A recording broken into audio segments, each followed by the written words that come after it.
I felt like, oh my God, pinch me. Like I'm really here on this set with the Eiffel Tower in the back, and it felt magical. Are you feeling the reinvention vibes? Are you ready to turn your jewelry passion into a thriving, profitable business? The holidays are right around the corner, and now is the time and the season to give your jewelry brand a makeover. Join us for the Jewelry Brand Makeover Bootcamp, September 3rd through the 6th. We're going to show you how to create a desired jewelry brand with content that connects, turning visitors into customers, the 3 crucial brand positioning factors that take your jewelry brand from unknown and ignored to wildly successful, how to write and plan compelling social media content using AI in just minutes, say goodbye to excruciating content creation, and how to explode your sales by overcoming mindset hurdles that unconsciously keep you thinking small. Join us by heading on over to flourishthriveacademy.com/makeover and join us for free September 3rd through the 6th. One of the most amazing benefits of mentoring jewelry designers from all around the world is I get to mentor people from different cultures, which is awesome. And today I am interviewing a complete rock star who went against the grain and cultural norms. She is French, to basically land a placement on the Today Show during the Olympics. Now I'm fast forwarding a couple steps, but it's an incredible story. This designer has really set a life up for herself and is one of those people who's so inspirational, hopefully to other French designers as well. Hey there, I'm Tracy Matthews. I'm the Chief Visionary Officer over at Flourish and Thrive Academy and the host of the Thrive by Design podcast. And I help jewelry business owners launch, grow, and scale successful, thriving jewelry businesses using my methodology called the Desired Brand Effect. And I even wrote a book about it. So pick it up if you haven't yet. And today on the show, I'm interviewing Marion Gaude. She's a French designer of Atelier Simeon, and she ended up reaching out to me a couple of weeks ago and said, Tracy, you are not going to believe this. Look at these pictures. I'm on the Today Show. I didn't even know what the Today Show was with Hoda and Savannah. And this all happened because I took your Laying the Foundation program. I followed the principles and I landed an amazing opportunity with the best department store in France called Le Bon Marché. And this whole thing led, this whole basically domino effect happened where she was able to create this amazing reality for herself and get tons of sales from the United States and also all over France during the Olympic season and get these amazing accomplishments. So I want to introduce you to Marion Gaude, the French designer of Atelier Simeon, who lives in Marseille and travels to India to source her stone for her jewelry brand. So let's dive in to this episode today. You're going to love it. Well, I am so excited to have a very special guest on the show today, Marion Gaude of Atelier Simeon. Am I saying it French enough? Simeon. Simeon. Yeah. I don't speak French. I play a French actor on TV. I'm just kidding. Marion, I'm so excited to have you here. You sent me a DM a couple of weeks ago. This was very recent. Yeah. And I have to get you on the podcast because you got on the Today Show with your jewelry during the Olympics in Paris. During the Olympics, exactly. And you started sharing a bunch of different things about your experience. And I'm like, why don't we just talk about this on a podcast interview? So I'm excited that you said yes. So thank you. Thank you for hosting me. Really happy to share this. It's my pleasure. So I would love to just, like to start these interviews just by getting to know you a little bit better. So why don't you share a little bit more about your background? Like, how did you become a jewelry designer and what led you to this point today? Okay. Well, I was born in south of France, and until I was 8 years old, I was playing around with my sister and my neighbor every time we had free time. And my favorite activity at the time was making jewelry. So we were doing so many DIY activities, like making perfumes, but I always tried to draw my sister and neighbor to making jewelry that we would sell to our neighbors. So this was That's so cute. Yeah. And I did this for, I think, since I was 4 to 8. And then I moved with my parents and my sister to New York for my father's career. And so I had to change activities and I no longer did jewelry. So life went on. So I was kind of looking for my passion, I think, for many years of my life because I'm 35. And I always felt like something was missing when I was trying on a job. I was working in fashion, I was working in the hotel industry, and I don't know, I felt bored very quickly Mhm. and easily. So I was kind of looking for some mission, something that would really thrive me to my guts. And so I was living in Paris with my boyfriend, we decided to go back to live in south of France. And so I decided to create my own business because so it was not jewelry. I opened a gym, so it's completely different. But at the time, it sounded like the perfect business plan. And it sounded like something I could do as a baby entrepreneur. The Mhm. goals were not too risky and attainable for me. So I felt like it was the right choice business wise. But I just forgot one thing, was to ask myself, like, if that was something I was willing to do for the rest of my life, if I would really enjoy Mm. this, which was not a passion. And I very quickly realized that I had built myself like a golden prison. That's A how I golden see pr I it. like that way, the way you said that, because we say golden handcuffs here. I like a uh, golden prison, you're, like, stuck behind yeah. the And I was like, oh my God, I don't know how I will get myself out of this, because my parents were so not, I mean, I was old enough to take my own decisions, but everyone felt like being starting my own business was, in French, the French culture, people are not really into that. So they play the safe card, and whenever you say you want to build a business, everyone puts their fear in you and say like, Mhm. everything will will go bad, and you don't know what you're doing. And so I took the risk. That's hard. And then, yeah, and I took the risk, and then I thought to myself, oh my God, I was so stupid. Like, now how am I going to say to everyone that actually I don't like what I'm doing, when I was the one making my decision? And actually COVID struck a few months Yes. after I opened my gym. And so I had to close for over a year. I had put all my savings into this business. It was very hard to see it collapse without me being able to do anything. But Mhm. now I feel like it's a blessing, because during that time I had to, I mean, occupy myself and do something with my time and with my brain and with my hands. I'm not someone who just waits around for the perfect solution Yeah. to come.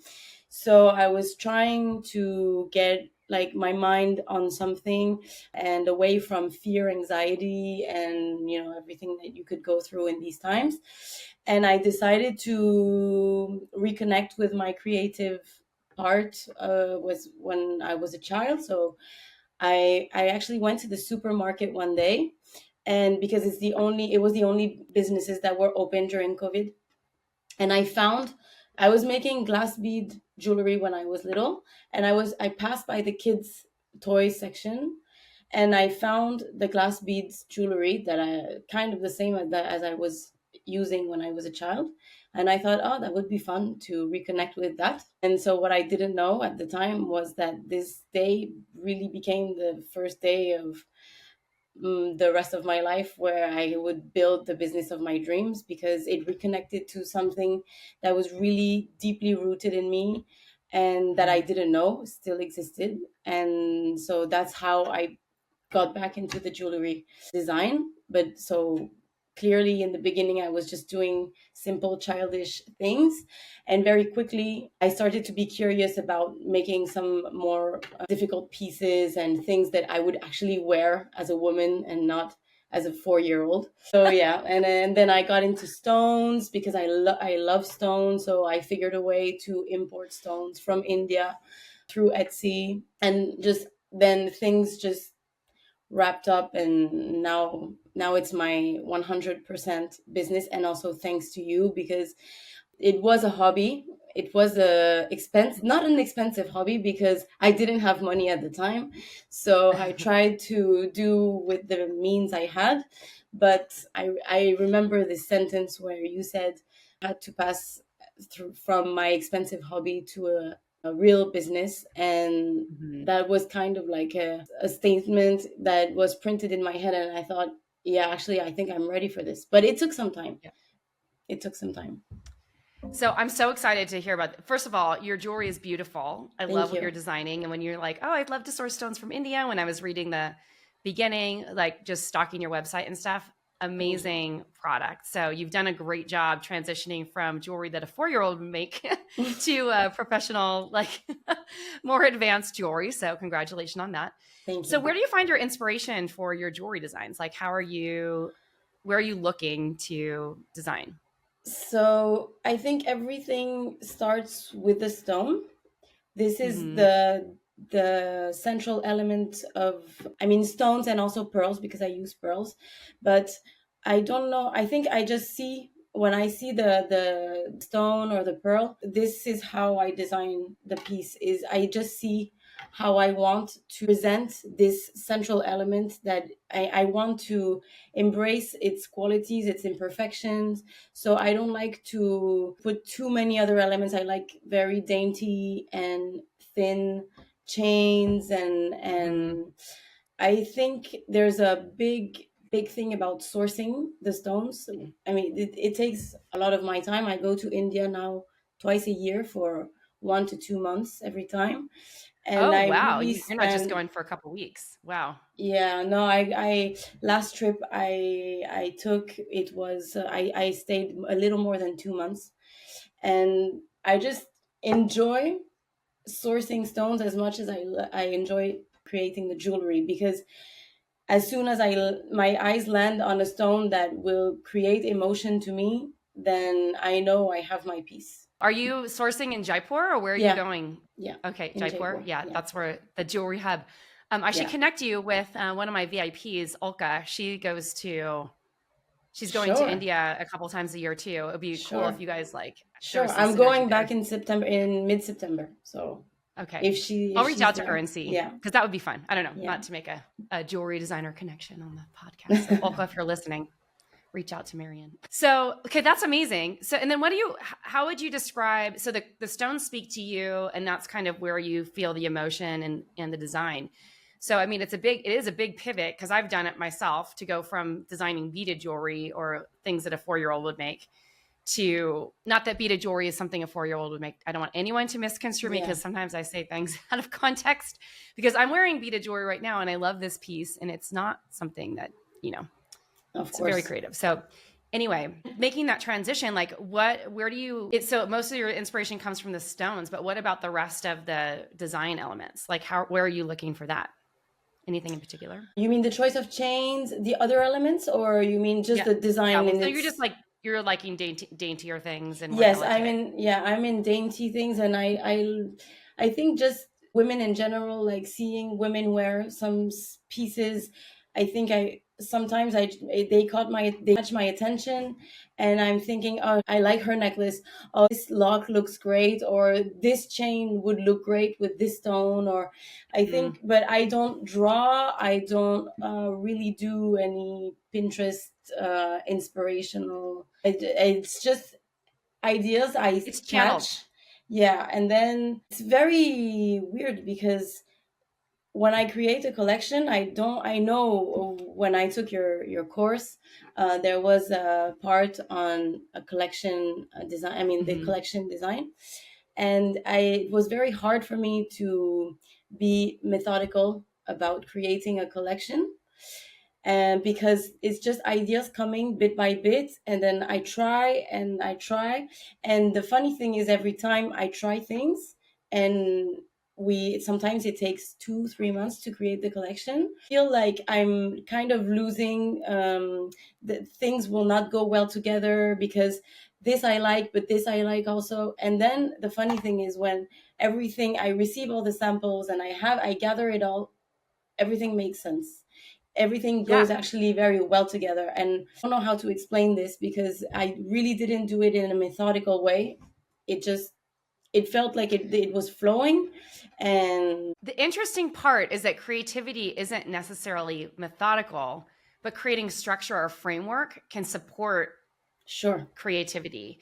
And sure, so one of the things about designing, like true talented designers who are, and I'm going to use the term divinely guided because that's what I feel like, that's kind of what I'm getting from you. It's just like you have this inner knowing and you don't know why. It's just like these go together and it's an expression of your creativity, is you have a true signature style that just comes through.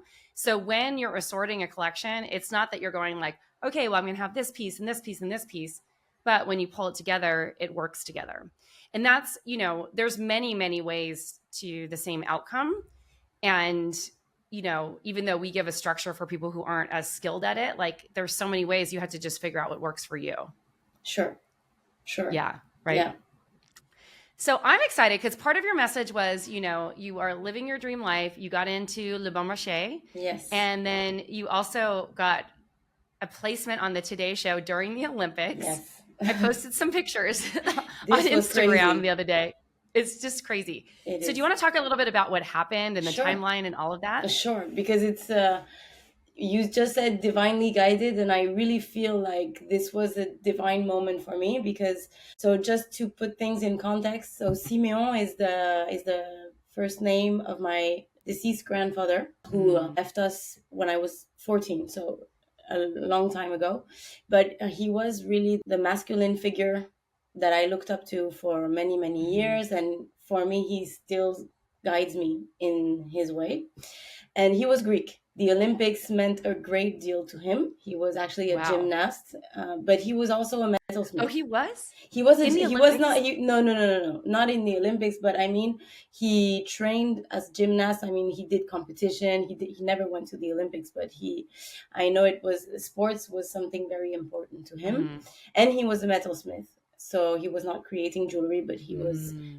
So I think there is a great link with him.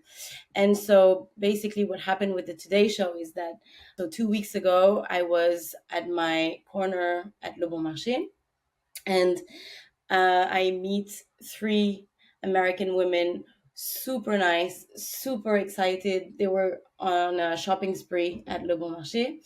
And so they stopped at my corner, and we started discussing, and they told me, oh my God, we love what you do. Everything is so beautiful. So they bought few pieces they were 3, so each of them. And so I was asking them, they came here for the Olympics. So they told me yes, they did. They were working for NBC. And so I don't really watch TV, even in France. So I know the name of the channel kind of, I mean, I knew it, but I had no idea the importance and the big thing about it. It's like the number 1 station. Yes. Now I know. But at the time I felt like, wow, cool. Oh, that's so nice. You're having a blast, because you get to see all the competitions and the sports. It must be so fun. So we were just discussing, and then one of them, I think Katie, she bought a bracelet from me, but it was too big for her, so I had to shorten it for her. So I told her if she could come back the next day, so I would have the tools and I could adjust it.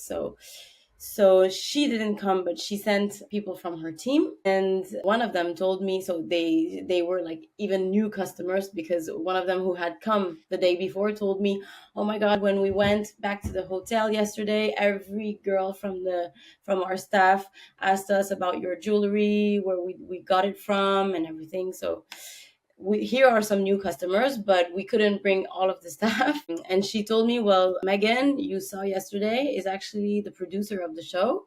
I think it was Megan.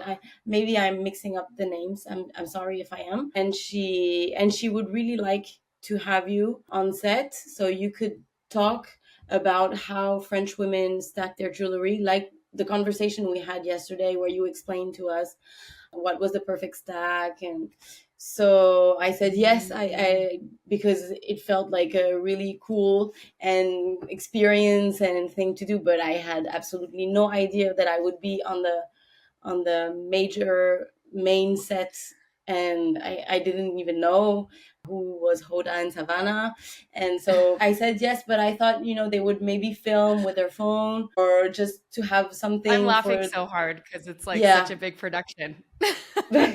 I know, and now I feel kind of stupid, but actually no, because I think if I had known, it wouldn't have been such a huge surprise to me, and I wouldn't have lived it the way I did, because It was so surprising, and I felt like, oh my god, pinch me, like I'm really here on this set with the Eiffel Tower in the back, and it felt magical because really didn't expect to land here 2 days before. I mean, we didn't know each other, and so they also asked me if we could do a pop-up with the NBC staff, because all of the, I mean, they were flying back to New York the day we were recording the show, so wouldn't have time to go by the Le Bon Marché to see the Yeah. collection.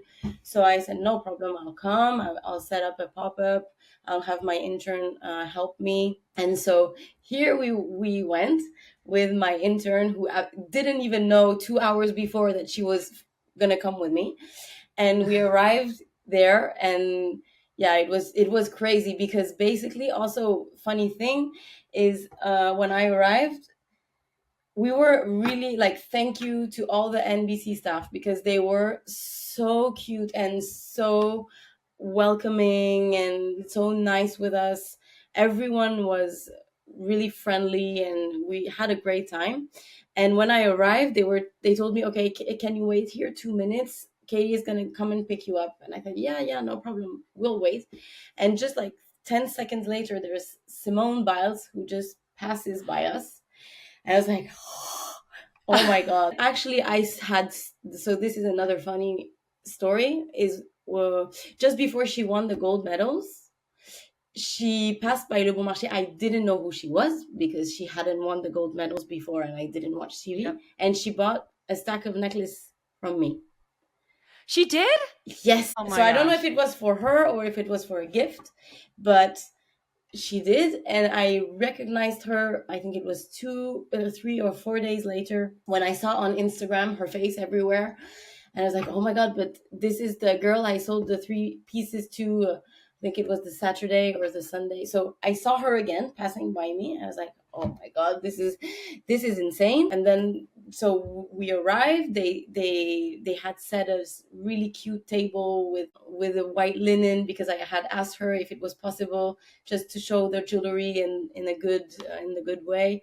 And so we were setting up the jewelry, and then I realized, when they took me to do the hair and makeup, the guy sitting next to me, who was getting his makeup done, was the French swimmer who also won like so many gold medals, which is Léon Marchand, and that I had seen on the news for like a week.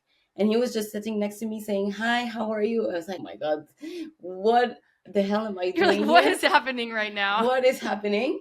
And then I was looking at there was a paper just stuck on the mirror, and I saw my name, Marion Gaude, and I was looking at the paper, and I saw the two names before. So it was the program for the day, for the show. And so we were, I think that morning, the three top guests were Simone Biles, Léon Marchand, and Marion Gaude. And I was like, oh, this is insane. Okay, well, I don't know who is up there and who is enjoying the moment, but really I am. And so thank you, because it was amazing. I had such a great time. Everyone was so nice. I got to showcase my jewelry. It was a 2 minute 3 minute sequence, but we had a really good time. And then we did a pop-up with the NBC team, so it was quite quick, because they were flying back to New York. Like, they were kind of in a rush, but I think we did very good in the sales. You cleaned up. Yeah. And did you then get to meet, like, did you talk to Simone again after, when you no, saw her because again? actually she was the first to get interviewed.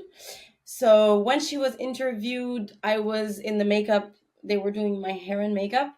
And then when I got out of the hair and makeup, she was crossing by Léon Marchand. And I know they did this famous picture where he's like, I don't know how many feet tall, and she's quite small. So there's a picture that went all over the news where they're just like together. And I was just behind. I was getting out of the hair and makeup, just seeing this. And she went straight back to her hotel, or she Yeah, I'm left sure. yeah, so I didn't get to talk to her again, but yeah. Wow. That is Yeah. so great. How did you get into the Le Bon Marché? Because that was like one of the things that happened before this. So Yeah. like this great Well, partnership that you have with Le Bon Marché led you to all this other. true, true. Well, actually, they contacted me last September. Mhm. They were doing an exhibition because they do, I think, 3, 4 times a year to make the department store a little bit more lively and make people Mhm. want to come back. They do exhibitions, so they do themed exhibitions.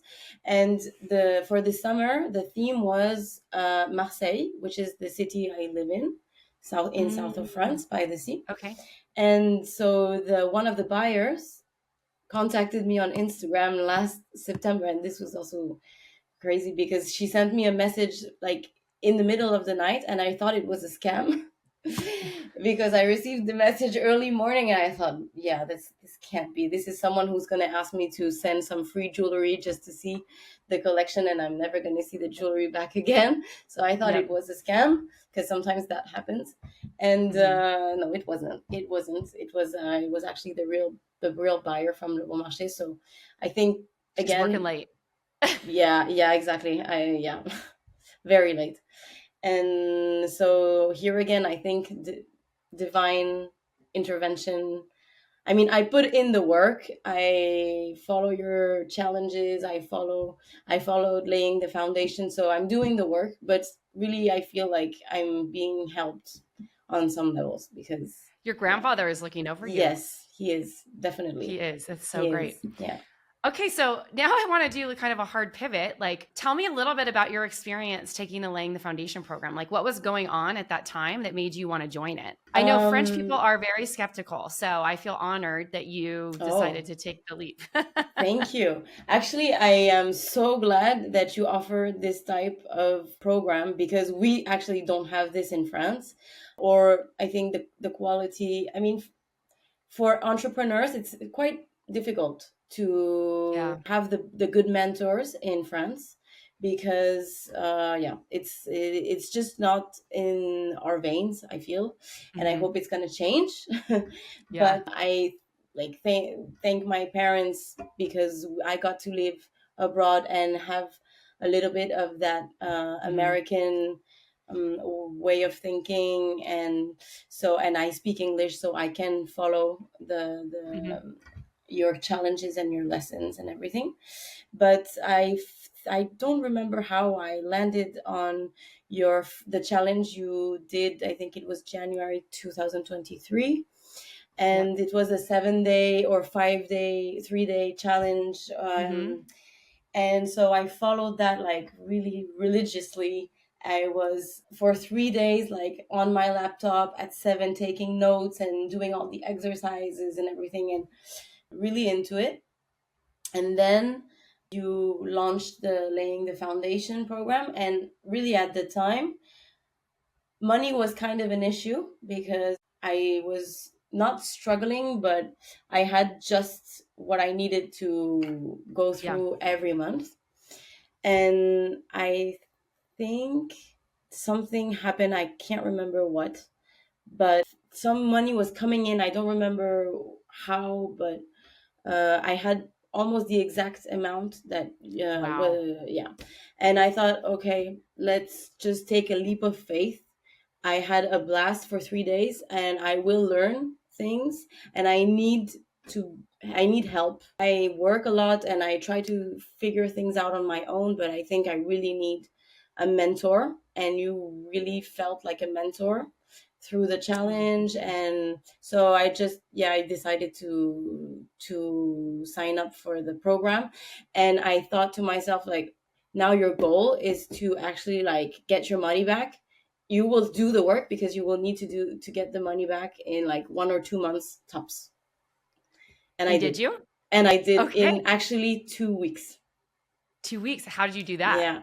I did lots of posts on Instagram, and I was participating in a small pop-up in a, like, not very nice place, but I was actually like confronted to customers every day, and I don't know, I had this energy that I had, but I think, yeah, you just gave me many tools, and I think a little more confidence than I had in myself at that time. But just doing the work and just answering to all the questions you give to us, it's actually like we're asking ourselves the right questions to where do we want to go, and where are we going, and where do we want to go. And I think it just helped me to clear my mind to just do the work and, yeah, be on track. And I did very naturally. That's amazing. So what were some of your favorite parts of the program? I think building, because I am a creative, I think building all the brand assets, this I Mm-hmm. was looking very forward to. But I think I liked every step of the way. Also in the beginning, like all the questions we ask ourselves, where does this thing come from? Well, why are we making jewelry? What makes us different?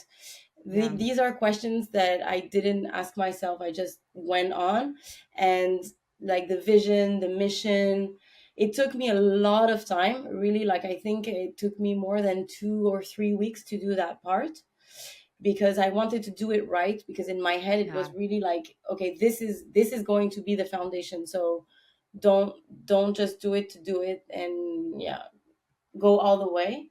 And I enjoyed, because I was in India actually at that time when I started Wow. laying the foundation. So I had time, because I was alone, I was sourcing alone. So I was with all the gem dealers during the day, but at night when I went back to the hotel, I was working until like, yeah, midnight on all of this. But it felt kind of magical, because I was on that rooftop and asking myself all these questions about like, who am I, what am I doing. And it was, I think, the perfect place to work on that. But yeah, I think this was my favorite part. That's amazing. So you mentioned a little bit that the investment was a little bit of a challenge, but you were trying to figure out a way. Were there any, and then all of a sudden some money came in, so you were able to make that investment. Were there any other hesitations? Yeah, you always, I think, when you don't know exactly, I mean, I spent 3 days, I mean, not with you, Yeah. but seeing you every night. But you never really know when you don't know Yeah. the person for that long, because before that challenge I had never done another one with you, so it was the first time. And you never know, you kind of get skeptical, and you think like, okay, am I really going to get something worth that kind of money? But I think it didn't last. Like in my head, I was just telling me like, no more excuses. You need help. You want to go forward. Just go for it, and we'll see. And money is money. I mean, I'm not gonna die under a tree just because I spent $2,000 on a program that Yeah. is clearly gonna help me develop my business, and I will learn something from it anyway. So yeah, I'm gonna make my money one way or another back again. And yeah, and What I would you think I just trusted that it would go well. And yeah, what would you say to someone who is on the fence and thinking about joining the program? ask yourselves the right questions. If you really want to go forward in your business, go for it, because things will always turn out well if you are aligned with what you do. Hmm. Things will always go well if you are aligned with what you do. I love that. Marion, thank you so much for being here today. Thank you. Thank you for hosting me. Thanks so much for watching the episode today. If you'd like to learn more about the Laying the Foundation program that Marion and thousands of other jewelry business owners have taken to grow thriving, profitable jewelry brands and help them magnetize and attract the dream customers that keep buying from them every season, well, this is the sign you've been waiting for. Head on over to flourishthriveacademy.com/LTF. You can check out all the details of the program and also read some of the case studies of the other jewelry business owners who have taken this program as well. Ciao for now.